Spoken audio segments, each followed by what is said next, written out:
Audio leak से साबित हो गया कि स्पीकर ने सियासी बुनियाद पर हमारे इस्तीफे मंजूर नहीं किए। ऑडियो में कहा गया कि इस्तीफे मंजूरी से मुतालिक नवाज शरीफ से मंजूरी लेंगे। मीडिया से गुफ्तगू में पीटीआई रहनुमा अली मोहम्मद खान का कहना था, हमने 123 इस्तीफे दिए, स्पीकर ने अपने मनपसंद 11 इस्तीफे मंजूर किए।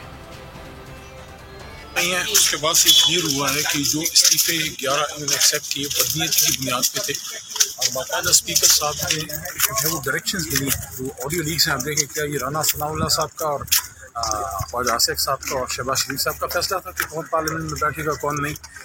इस्तीफे 123 ने दिए थे, एक्सेप्ट उन्होंने 11 किए। पार्टी ने फैसला किया, चेयरमैन इमरान खान साहब ने मीटिंग कंडक्ट की और सेक्रेटरी जनरल को कहा कि आप पार्टी की तरफ से केस फाइल करवाएं इस बात पे कि हमने तो 123 इस्तीफे दिए थे, आपने अपने मनपसंद 11 जो है वो चूज़ किए, बाकी छोड़े तो आप पिक एंड चूज़ तो नहीं कर सकते। और दूसरा जो ऑडियो लीक्स आई हैं, ऑडियो लीक्स में तो बड़ा ये क्लियर है कि डायरेक्शन स्पीकर साहब की खुद की डिसीजन नहीं थी, डायरेक्शन तो उनको कहीं और से आई थी। तो इसका मतलब है कि उनका फैसला जो था वो पॉलिटिकल बुनियादों पर था, वो आईनी बुनियादों पर नहीं था।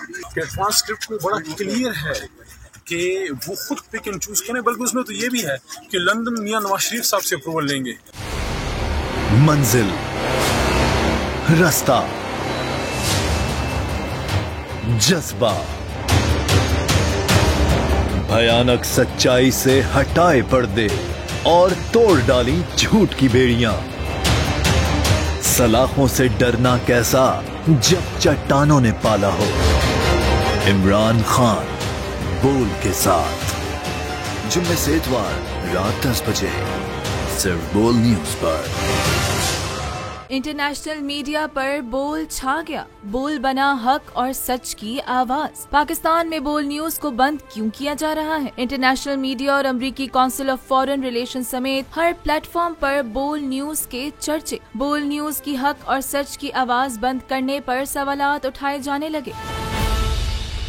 सबसे ज्यादा व्यूज, सबसे ज्यादा रील्स और सबसे ज्यादा रेटिंग के साथ बोल अब भी नंबर 1 पोजीशन पर बरकरार। अगर आपको ये वीडियो पसंद आई है तो हमारे चैनल को सब्सक्राइब करें और बेल आइकॉन पर क्लिक करें। सब्सक्राइब करें और बेल दबाएं ताकि कोई खबर रह न जाए।